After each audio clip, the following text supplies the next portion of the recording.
28 તારીખે માળિયા હાટીનામાં ગલાલ ઉડાડવાનો ભાજપના કાર્યકરોને કોલ આપતા સંસદ સભ્ય રાજેશભાઈ ચુડાસમા સ્થાનિક સ્વરાજ્યની ચૂંટણીનો સમય પૂરો થયા પછી સાંજે 7 વાગે સંસદ સભ્ય રાજેશભાઈ ચુડાસમા માળિયા હાટીનામાં ભારતીય જનતા પાર્ટીના કાર્યાલય ખાતે પૂગી ગયા હતા.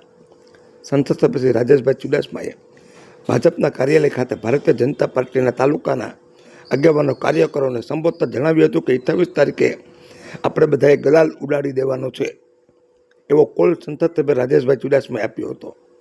રાજેશભાઈ ચુડાસમાએ કાર્યકરોનો આભાર પણ માન્યો હતો, જે વહેલી સવારમાંથી સાંજ સુધી ધૂમધકતા તડકામાં કાર્યકરોએ અને મતદારોએ જે મહેનત કરી છે તે બધાનો સંસદ સભ્ય રાજેશભાઈ ચુડાસમાએ આભાર માન્યો હતો.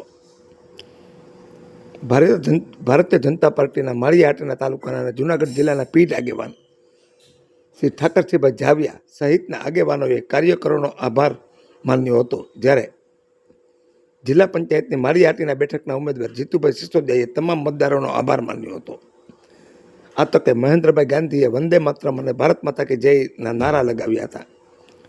માળિયા હાટીના તાલુકા પંચાયતની 20 બેઠકના કુલ 59 ઉમેદવારો અને જિલ્લા પંચાયતની 5 બેઠકના કુલ 16 ઉમેદવારોના ભાવિ ઈવીએમમાં કેદ થયા છે. 28 તારીખે મંગળવારે ગળોદર પાસે આઈટીઆઈ ખાતે મત ગણતરી શરૂ થશે.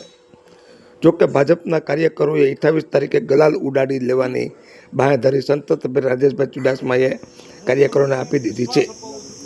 ગળોદરને બાદ કરતા તાલુકા પંચાયતની 20માંથી 19 સીટ ઉપર ત્રિપાંખો જંગ હતો, જ્યારે ગળોદરની 1 સીટ ઉપર જ ભાજપ અને આપના ઉમેદવારનો જંગ હતો. જે દર્શક મિત્રોએ સુપરફાસ્ટ ચેનલને સબસ્ક્રાઈબર નથી કરી તેમને સબસ્ક્રાઈબર કરી લેવી. છેલ્લા 10-15 દિવસથી આમ તો 2-3 મહિનાથી બધા ઉમેદવારો નક્કી થતા હોય ત્યારની પ્રક્રિયામાં આપણે બધા જે ભારતીય જનતા પાર્ટીને જીતાડવા માટે સાથ અને સહકાર આપ્યો છે એ માટે તમને બધાને ખૂબ ખૂબ અભિનંદન આપું છું અને તમારો બધાનો ખૂબ ખૂબ આભાર પણ માનું છું. તમારા બધાની મહેનતને અને 28મી તારીખે આપણે ગુલાલ ઉડાડવાનો જે ફાઇનલ જ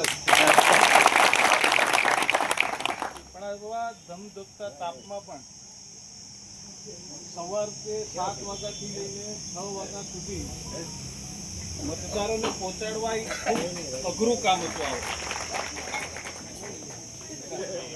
મતદાન પૂર્ણ થયું અને બધા ખાઈતા પણ હતા. સવારના 5 વાગ્યાના પણ આખરે બધા તમારા બધાની મહેનતને કારણે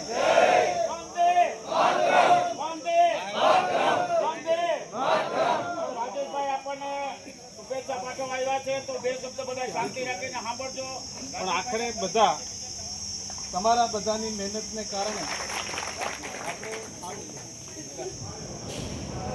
તાલુકા પંચાયત અને જિલ્લા પંચાયતનું મતદાનમાં અનુલક્ષીને આજે માળિયા તાલુકાની અંદર ખૂબ ઝડપી મતદાન થયું, શાંતિપૂર્વક મતદાન થયું છે.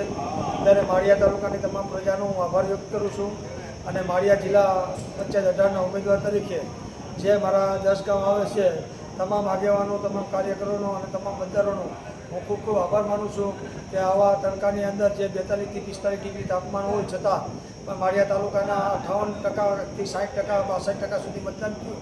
તમામ કાર્યકરોનો, આગેવાનોનો અને મતદારોનો બધાનો આભાર વ્યક્ત કરું છું અને વિશ્વાસ અપાવું છું કે પ્રજાની વચમાં અમે કંઈ રહે છે અને જે કંઈ પ્રજાલક્ષી જે કંઈ તકલીફો હશે એને દૂર કરવાના પ્રયત્ન કરશું.